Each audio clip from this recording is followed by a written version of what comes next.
These are the stories My little girl, she's changing lives just by being herself. of organizations and people making a difference. When you first tell someone about adaptive wheelchair boxing, it doesn't sound real. And empowering others It saved my life. It saved my life. across Canada I scored my first goal in my first blind hockey game. in our community.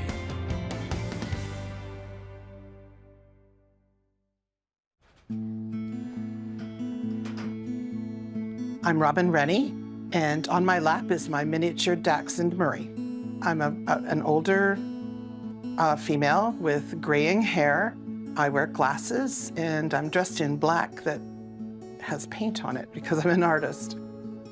I am a fine artist because I paint. I used to be a very high realist artist. I've painted my whole life, and my paintings had a lot of detail. They had texture, but the texture was created with paint itself. And after my vision loss, I couldn't draw anymore. I don't have that depth of field. So for a while, I didn't do anything. And but that creative impulse just doesn't go away. So I started to experiment with textures and more of an abstract approach, which was very difficult for me. But it was something that I finally had to work with and experiment with, and it was hard. And I had a lot of failures. But it's been quite a few years now, and I'm very happy with this art. I feel like it's better than my realism.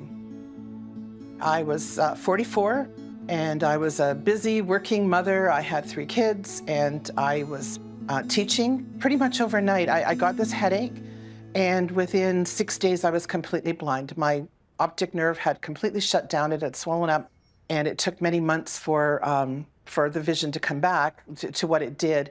And so overnight, I couldn't teach in a classroom, I couldn't drive anymore, and more importantly, I couldn't paint and the way that I wanted to, and so it was devastating.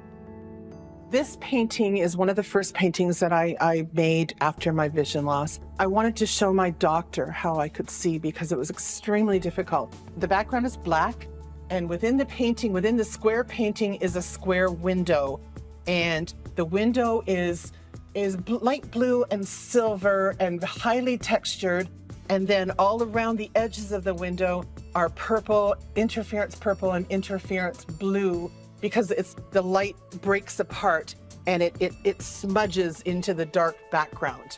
This is really how I see when I look out into a bright space. The edges are blurred. I always describe it as it blows apart. Like edges blow apart to me. I don't get anything nice and distinct. I'm here at CNIB's camp on beautiful Lake Joseph. This is my first time here, and it's absolutely gorgeous. And I'm here to lead a workshop of accessible art for children so that they can learn how to make a painting that is accessible to everybody, a painting for touch, basically. Well, this is the first time I've ever taught tactile painting because this is new for me, too. I've taught art for years and years to children and adults.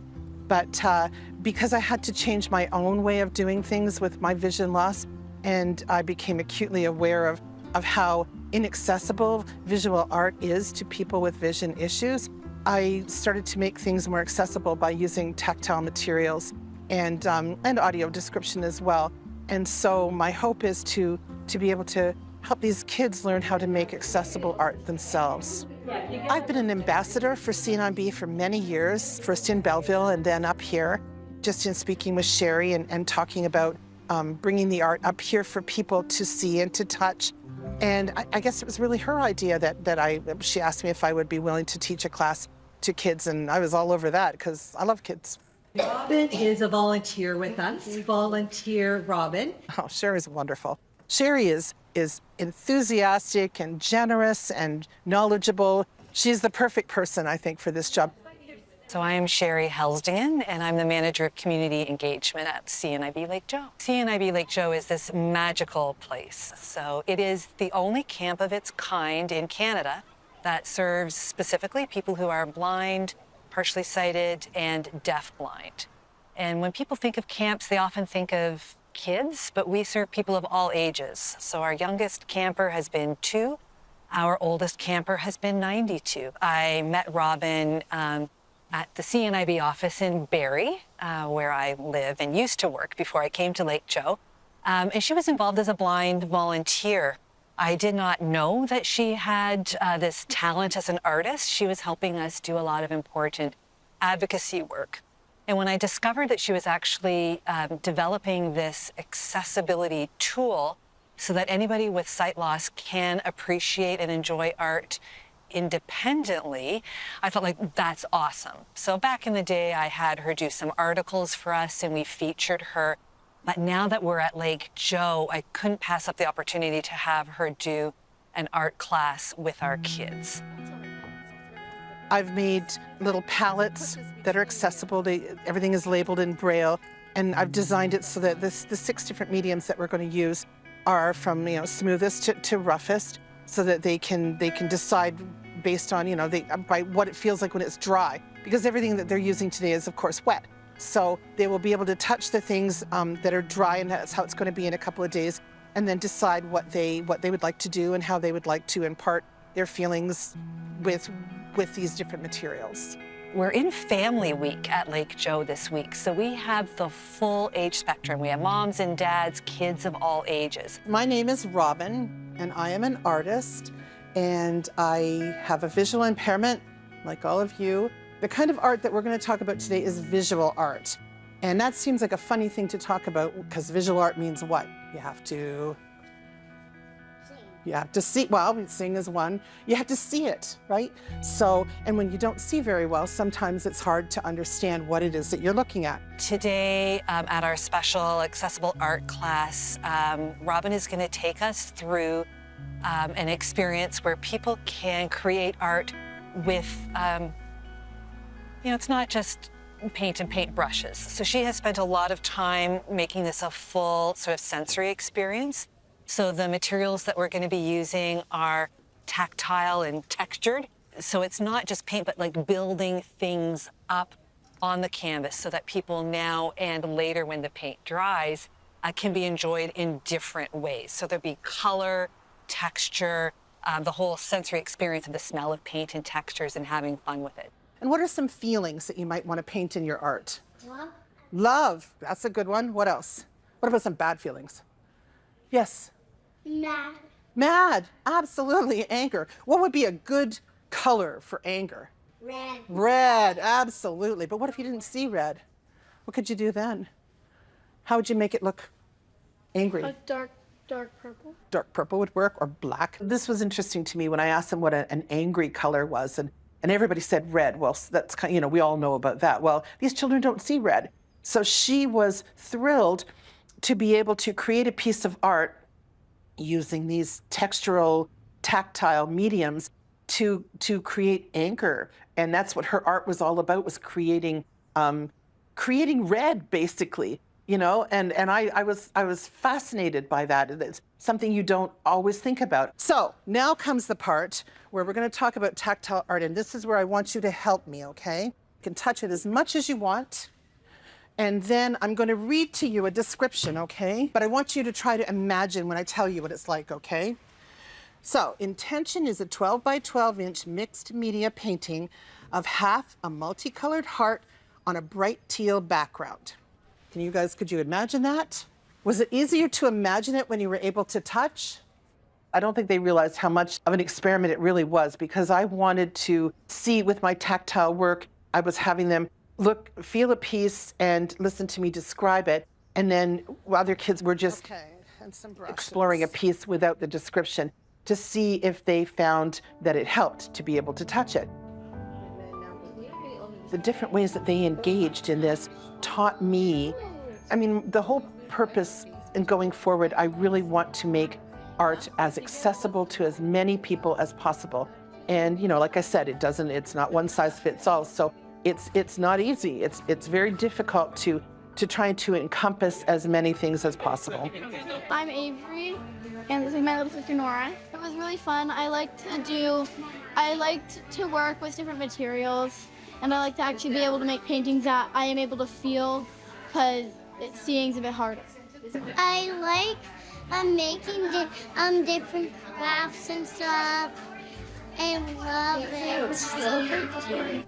We have, I think all of us, the need to create. And we often think of art in a visual way, and it is quite visual, but there are ways we can make that experience accessible for anybody. Our Community will return after the break.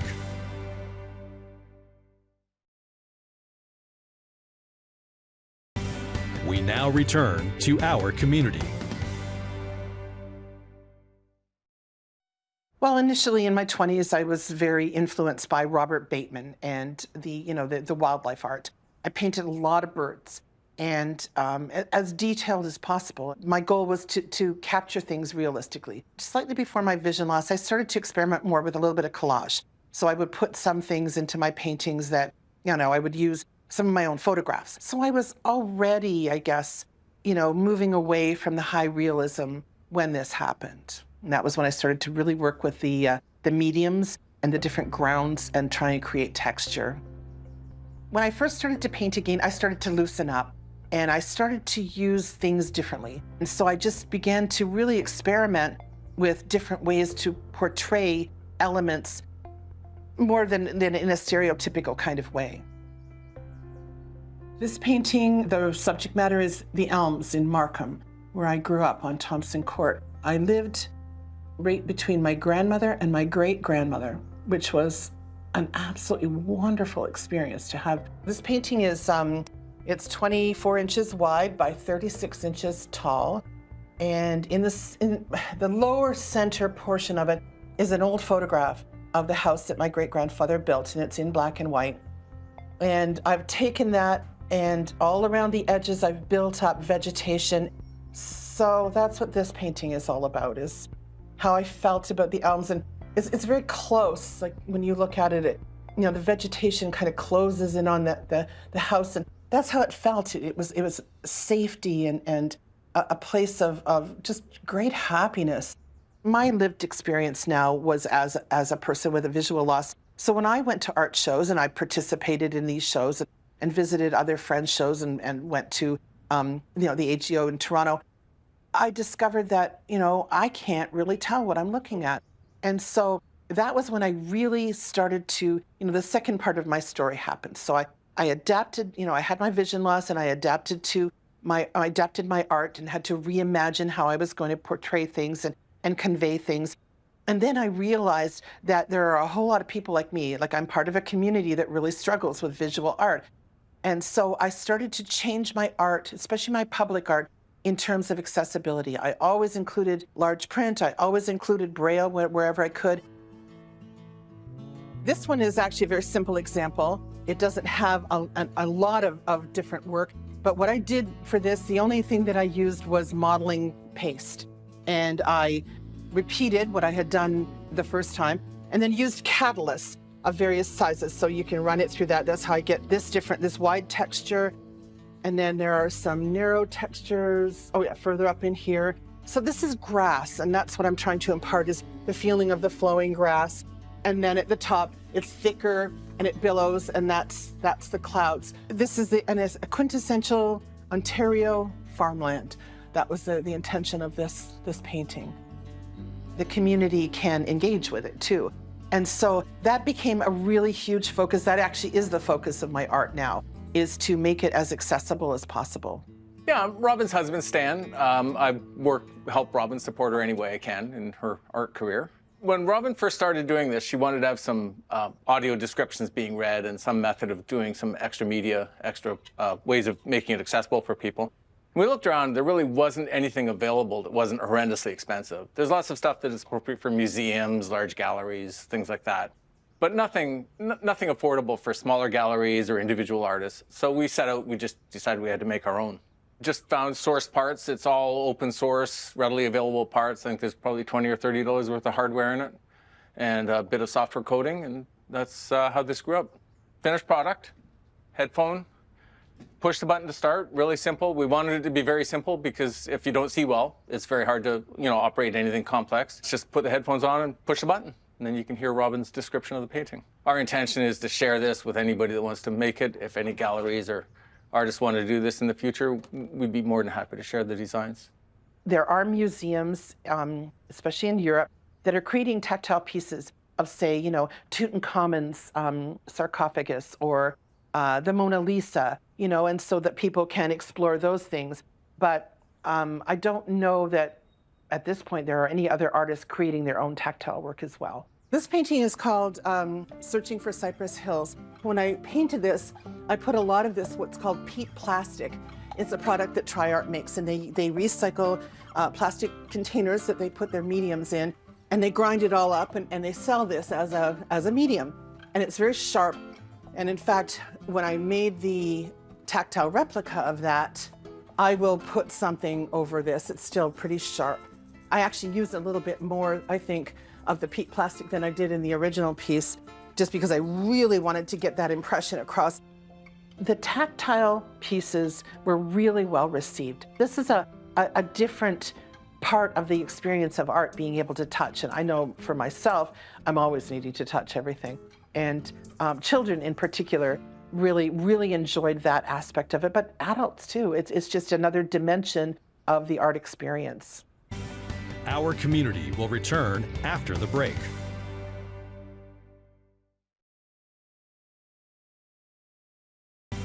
We now return to Our Community. I am standing in the Mulcahy Family Gallery at the Orillia Museum of Art and History in Orillia, Ontario. I have a solo exhibition in this fabulous gallery, and the little gallery behind, the Mariposa Gallery, I have this entire space. This is the culmination of 4 years of work, and it's finally come together, and I've met all my objectives, and I'm very excited. I'm Tanya Cunnington. I'm the Arts Programming Coordinator here at OMA, and I'm the curator of this exhibition. OMA is the Orillia Museum of Art and History. So we are a art gallery and a museum, and we focus equally on art and history, local art and history. Robyn Rennie, Seeing Beyond, is the exhibition that we're in today, and we are absolutely thrilled to be hosting this exhibition. So Seeing Beyond is an exhibition that was brought to my attention by my executive director, Nanette Girodi. So it's quite groundbreaking for us here at OMA, because I believe it's the first time that we have ever hosted an exhibition with accessibility such as this. There are large font labels, there's Braille on each label, there's an audio component and audio description for each piece, and Robyn has created a tactile replica of each piece as well that she's encouraging people to touch. So this is pretty groundbreaking for us to have something of this level here. The intention is for someone who is, if someone is completely blind, that they can come in and they can experience this show on their own, without a docent, without help. So you could come in and your white cane would, with the white cane, you can work your way through the venue. When you touch the mat on the floor, you know that you're standing exactly in front of an audio device. You know that the painting itself is on your left and the tactile replica is on your right. All they have to do is reach out and put the headset on, because it's right in front of you, and there's a big, very simple, big button in the front, and you listen to me describe the painting that's on the left. And so my intention is for someone to be able to explore the tactile replica on the right while they're listening to me describe it. And also after the description, I give a little insight into how I feel about the painting, what my thoughts and feelings were when I was doing it. When I was talking about this exhibition with Robyn, we thought it would be quite nice to have a smaller, more intimate VIP gathering ahead of the official reception. So we've invited many of our members to come in tomorrow and really just do a bit of a one-on-one with Robyn. It feels a little surreal. Tomorrow is going to be so excited. It's like Christmas Eve. I don't think I'm going to sleep tonight. My name's Penny.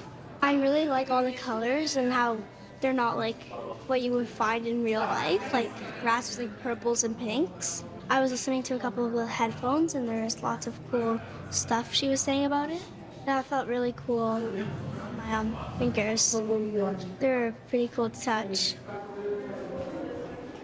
I'm Heather Galdi, and I met Robyn originally at the Mariposa Grandmothers group in Orillia, which it was, nice to meet her there, but not realizing what an artist she is. Oh, I think it's just amazing. And I had just said to a friend how wonderful it was to hear the depth of what Robyn has put into all of this. Robyn talks about kindness and how important it is to the world And then I started thinking about the fact that Robyn lives kindness, not just talked about it or painted about it.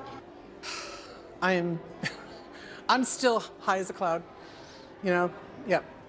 Oh, the response has been incredible. I had said originally to a group of people that I didn't like to give my insights because people bring their own experience to a painting, and I don't want to tell them what they should think about something. And then someone came to me and said she was glad to hear that she needed that extra little bit of information to make it more impactful for her. This is my whole hope for this show, is that other galleries and museums will do exactly the same thing and offer, you know, these accommodations to people like myself. I think that tactile art will be the future of art. I imagine that more and more museums in particular will start to develop more of this. I just know for myself personally, the point of doing it is not even for the sighted viewer. The point is to reach the people who are you know, with accessible art, the people who aren't being reached. My end goal is that every museum and every gallery in Canada has this technology so that our community can all experience art. Director, Nick Appleton. Producers, Nick Appleton, Tyler Cameron. Camera, Nick Appleton, Byron Kuchera. Editor, Rod Christie. Sound, Mike Mearden. Audio post, Colin Caddies. Narrator, Mark Phoenix. Integrated Described Video Consultant, Ron Rickford. Supervising Producer, Jennifer Johnson. Content Development Specialist, Karen McGee. Director, Programming, Lisanne Gagne. Director, Content Development and Production, Kara Nye. Vice President, Content Development and Operations, John Melville. President and CEO, David Arrington. Copyright 2024, Accessible Media, Inc. An AMI original production.